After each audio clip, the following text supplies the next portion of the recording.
What's going on, guys? So October's over and it's officially November, so you all know what that means. It's obviously Christmas. And what better way to talk about Christmas than to talk about the man who loves Christmas so much that all he owns is Christmas sweaters.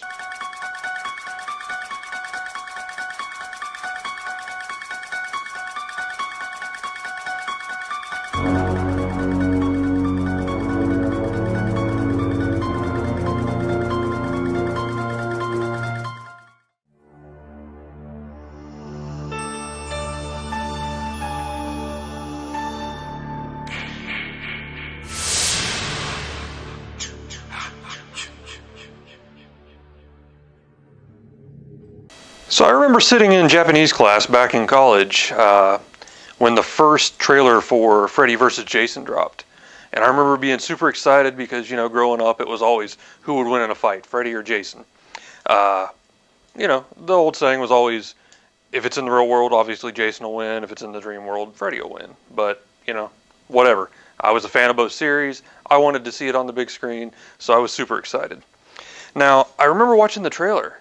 And when you see the glove, it looked different than the others. It's like in the first however many movies, it was a razor glove. You know, it was made to slash, little cuts type thing.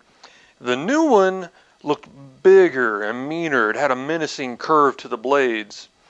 It looked like they were little daggers built onto the stalls instead of just razors. Like you could stab something, you could tear it, and you could cut it. And immediately, I love that glove. And, you know, one day I always wanted to have one.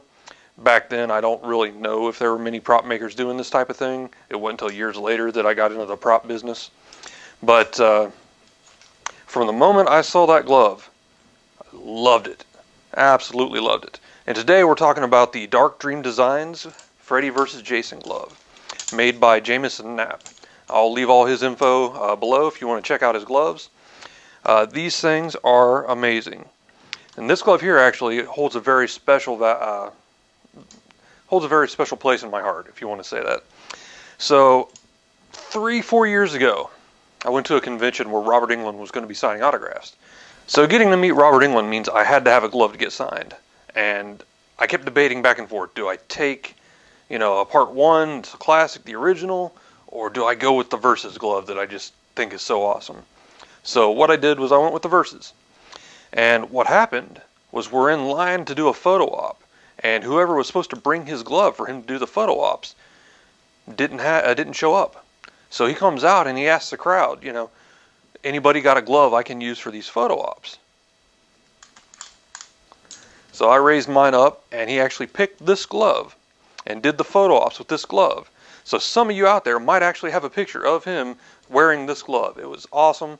I got a picture with him, me and my daughter, who was a little starstruck and didn't really, I mean, she'd seen Freddy Krueger, but never actually watched a movie with him. But it was a lot of fun. He's a great guy, always doing stuff for the fans. So anyway, I got this one signed. You'll see in some close-ups here. But really cool guy. Anyway, onto the glove. The glove is made from 1/8" stainless steel, soldered onto the copper stalls. The stalls in the back plate are made out of type L copper pipe. The blades are not sharp. The points on it are. I mean, you could cut yourself if you're not careful on the point, but nobody sells one that has actual razor sharp blades. I get asked that all the time. I suppose you could sharpen them yourself if you want. The blades are a double bevel edge, and if you can see how mean that looks, they are just beautiful. He also uses the authentic production used glove, the same one they used in the movie, and he weathers it up beautifully. He makes a clean version like this. He makes a battle damage version that has marks, I guess, from Jason's machete.